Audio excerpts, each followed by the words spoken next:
첫 번째 시간에 이제 그 마이데이터의 법적 그 발전 단계하고 그리고 현행법에서 어떻게 보장하고 있는지에 대해서 살펴봤습니다. 그래서 마이데이터 핵심은 뭐라고 그랬죠?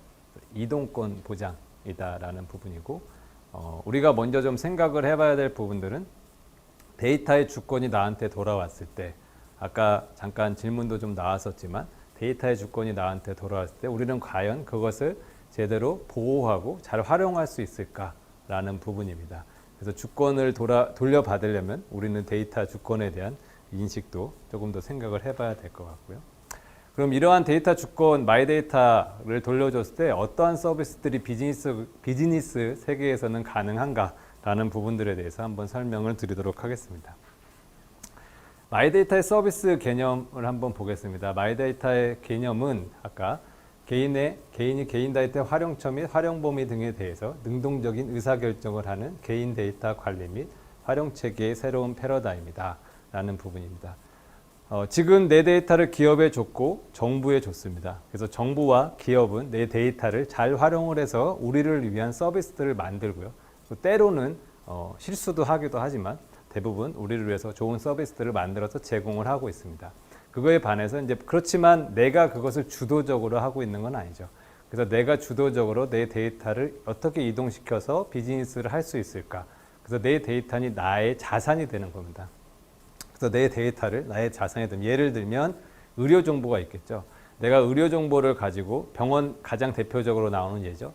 병원에 다녔던 기록들을 내가 갖고 있다면 내가 어느 병원에 가서도 그 기록들을 보고 그 사람 그 새로운 의사를 만나더라도 내가 좀 더 나은 진료를 받을 수 있고, 특히 뭐 영상 의료 정보들 있죠. 뭐 MRI라든지 엑스레이들 요즘은 많이 개선되긴 했지만 그런 것들을 내가 보관하고 언제든지 이동할 수 있는 환경 시스템이 구축되어 있다면 그러한 부분들을 내가 어디 가서든 어느 병원에서 줘서 내가 가지 않고도 그 사진을 보고 의료 서비스를 원격으로 받을 수도 있을 겁니다.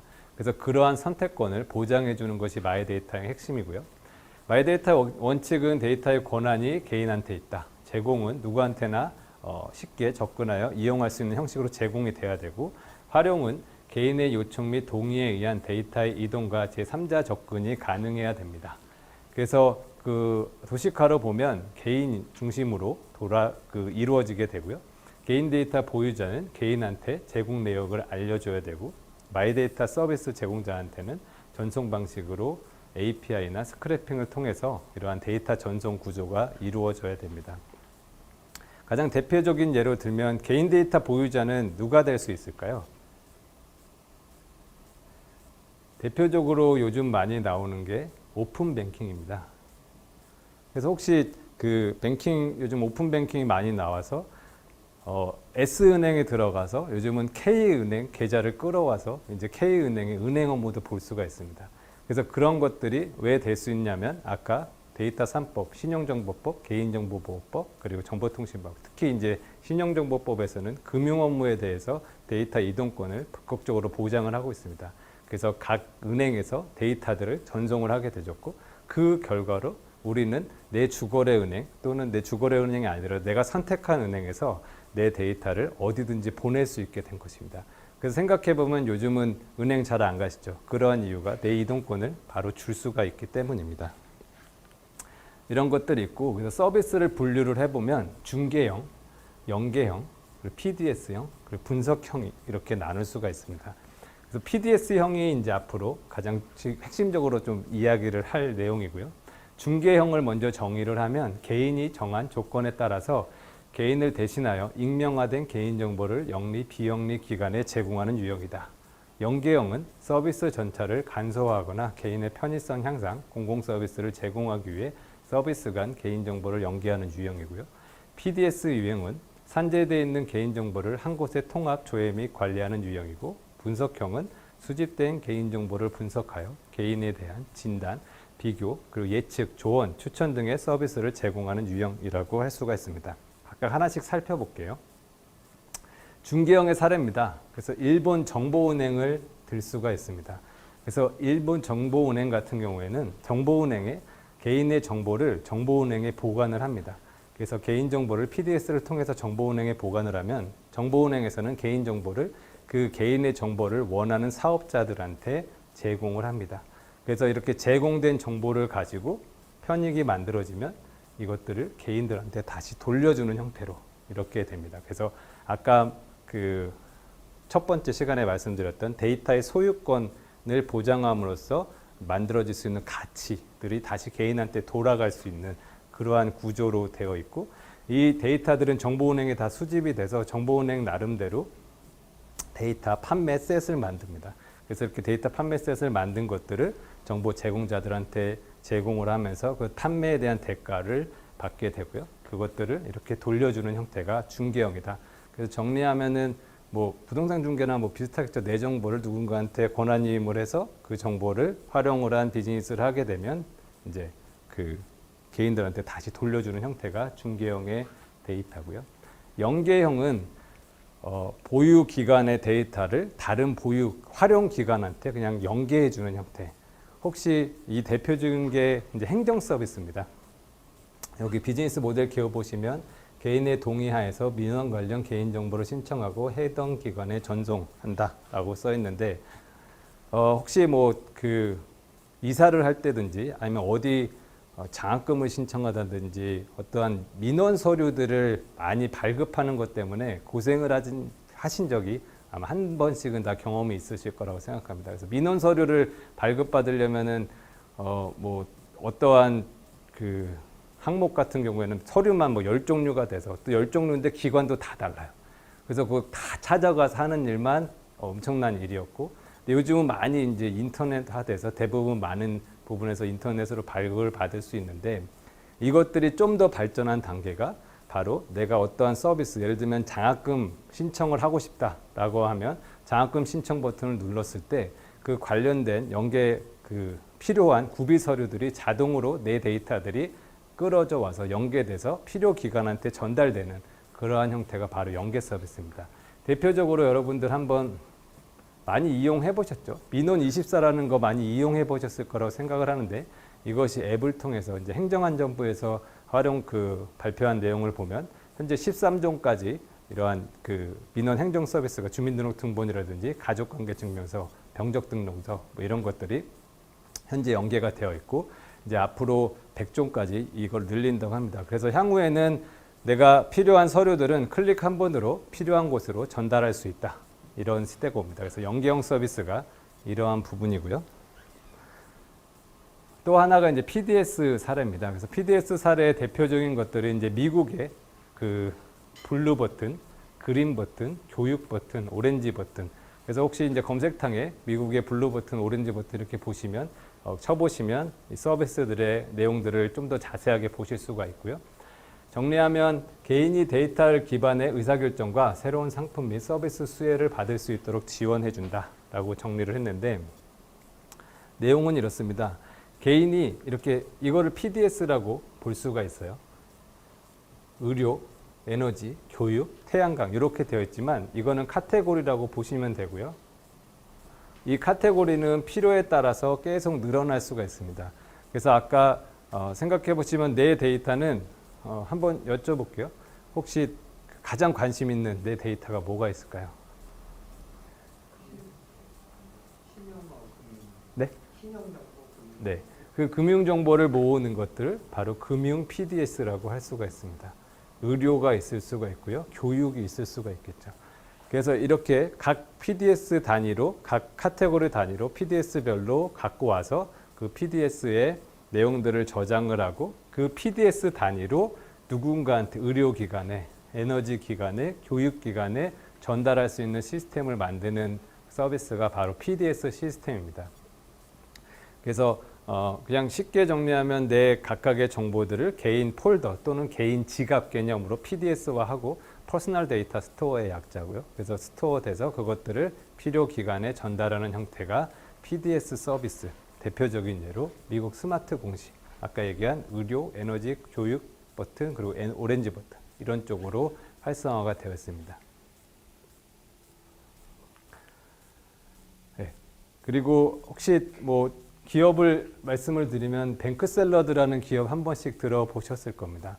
그래서 뱅크샐러드 기업은 이 기업은 이제 스타트업이고 지금은 이제 많은 투자를 받고 대표적인 한국의 핀테크 기업이 됐는데 2012년도에 창업할 때 당시에 가장 먼저 했던 일들은 바로 카드사의 카드 정보들, 카드의 혜택 정보들은 무엇이고 A카드 혜택 정보는 뭐고 발행 연도는 뭐고 이런 것들 홈페이지에 나온 내용들을 다 스크래핑해서 엑셀 파일로 만드는 것들이 이 회사가 했던 첫 번째 일이었습니다. 그래서 그것을 통해서 뱅크샐러들은 데이터 비즈니스의 미래를 봤었고 그 데이터를 모아서 다시 나중에는 이런 일이 있었다고 합니다. 그래서 뱅크샐러드에서 그 모은 데이터들. 근데 회사에서는 홈페이지를 카드사에서는 홈페이지들을 개편을 하면서 폐기된 그리고 서비스가 종료된 카드들에 대한 정보들이 이렇게 없어졌어요. 근데 없어졌는데 그 정보가 나중에 필요한 경우가 생겼는데 그 정보를 찾을 수가 없는데 수소문한 끝에 뱅크샐러드라는 곳에서 그 정보들을 다 모아놓고 있더라. 그래서 그 정보를 다시 사간. 그래서 데이터 비즈니스의 미래를 봤던 뭐 그러한 대표님의 얘기가 있었습니다. 그래서 뱅크샐러드는 그렇게 시작을 했었고 지금도 여러분 혹시 이용하시고 계신 분 계신가요? 온라인이나 여기에서 뱅크샐러드 어떠세요? 뭐가 좋죠? 진출이랑 이제 수익이 이제 바로바로 이제 실시간으로 공개가 되니까 제가 바로 이제 조절을 아, 조절이 되세요? 자기 통제 능력이 되게 뛰어나신. 저는 보고도 잘 안 되는. 어떠셨어요? 사용하는 입장에서는 계속 내가 얼마 쓰고 얼마나 들어오는지에 대해서 그런 것까지만. 근데 이렇게 연동이라는 개념 이제 서비스를 이용하시면서 각 은행 내 정보들을 다 끌어왔다라는 생각 들죠. 공인인증서 기반으로 동의를 기반으로 갖고 왔었죠. 그래서 그것을 가지고 이걸 분석형 사례라고 표현을 한 거는 내 정보를 갖고 왔어요. 모아만 놨다면 여러분들이 이용을 그렇게 활발하게는 하진 않았을 거예요. 그래서 그 데이터를 가지고 여러분들한테 금융 서비스를 해주는 거죠. 그래서 그 여러 가지 사업 목표겠지만 갖고 있는 목표 중에 하나가 뭐죠? 금융권의 이제 VVIP 룸에서 제공하는 자산 관리, 개인 자산 관리 역할을 하고 싶은 게 뱅크샐러드의 목표 중에 하나입니다. 그래서 그렇게 할 수 있는 이유는 각 데이터들을 다 불러와서 분석형 사례로 진행을 하기 때문에 가능하다라는 부분입니다. 그래서 분석형 사례까지 봤고요. 우리나라에서 이제 현황이 어떻게 되느냐? 이 마이데이터 사업이 이제 실증 사업으로 정부에서 많이 진행을 하고 있습니다. 그래서 2019년도에 첫 번째 실증 사업이 일어났고 올해 이제 두 번째 실증 사업 이제 공모가 이제 진행이 됐는데요. 작년도 기준으로 5개 분야 8개의 실증 서비스가 이제 실행이 됐습니다. 대표적으로 보면은 분야를 보면 의료가 셋이고 금융이 하나, 유통 둘, 에너지 하나, 기타 하나 이렇게 봅니다. 그래서 대부분 이제 의료가 있고 금융이 있습니다. 이런 이유들은 어떻게 보면 마이데이터가 니즈가 가장 많은 쪽이 금융 또는 의료다라고 볼 수가 있고요. 가장 활발하게 진행된 부분들이 바로 금융 부분의 마이데이터 서비스다. 그리고 오픈 뱅킹으로 그것이 이제 진행이 되고 있고요. 니즈가 가장 많은 부분들은 분명히 의료 쪽입니다. 그래서 유헬스 쪽이라든지 개인 건강지갑 서비스 이런 부분들은 혹시 여기서 스마트워치나 이런 걸 통해서 내 개인 신체 정보를 모으고 계신 분 있으세요? 아니면은 혹시 앱을 통해서 모으지는 아직 못해. 저희가 볼 수 있는데 내 데이터를 활용은 아직 못하고 있잖아요. 또는 의료 정보를 내가 할 수가 없으니까.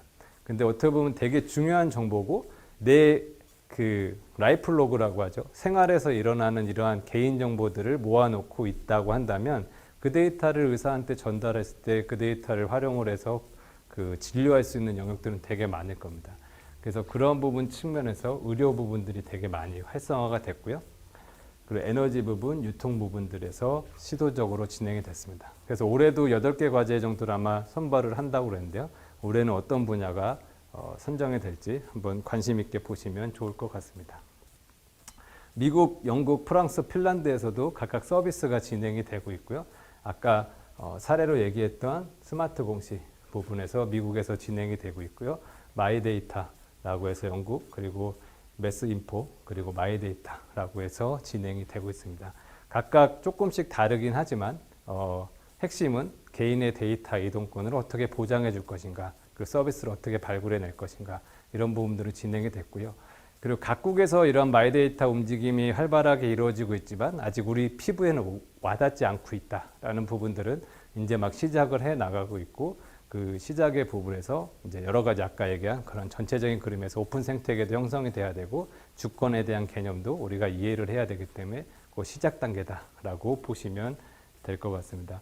그래서 관심 있으신 분들은 구글이나 포털에서 이런 것들을 검색해서 보시면 좀 더 자세한 내용을 보실 수 있을 겁니다.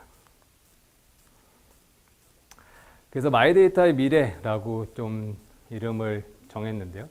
그래서 올 초에 이제 데이터 3법이 진행이 됐고, 뭐 이번 정부에서도 4차 산업혁명 데이터 고속도로 뚫겠다. 하여튼 데이터 산업을 되게 강조하면서 마이데이터 산업도 금융위, 그리고 보건복지부, 그리고 행정정부 중심으로 많이 활발히 진행이 되고 있습니다.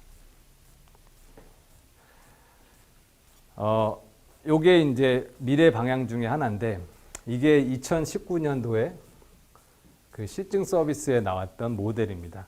어떻게 보면 연계 비즈니스 쪽으로만 볼 수가 있고요. 개인을 중심으로 보유기관에 있는 것을 활용기관 하나에 1대1 매칭하는 개념으로 실증 서비스들이 진행이 됐다면, 올해는 기관 컨소시엄 구성 요건 자체가 달라졌습니다. 그래서 마이데이터 플랫폼 이거를 PDS까지 구축을 해야 되는 조건으로 나왔고요. 여러 가지 보유기관들이 뭉쳐서 활용기관으로 전달돼야 된다.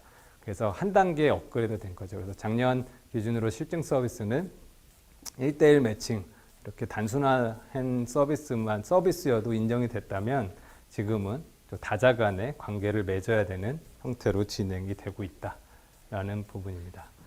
그래서 PDS 중심으로 진행이 되고 있고, 개인 데이터 거래 환경이 이루어져야 되고, 개인 데이터 관리 체계, 그리고 단계별 서비스 실행, 이러한 부분들이 PDS 구축 전략 수립이 이제는 올해가 지나게 되면 체계화 될 것 같고, 그래서 그러한 체계를 바탕으로 이러한 통합 PDS가 나오고, 각 데이터가 수집이 되고, 여러분들이 갖고 있는 PDS를 내가 원하는 곳으로 갈 수 있는 그러한 어떤 서비스들이 하나하나씩 나오지 않을까, 이렇게 예상을 합니다.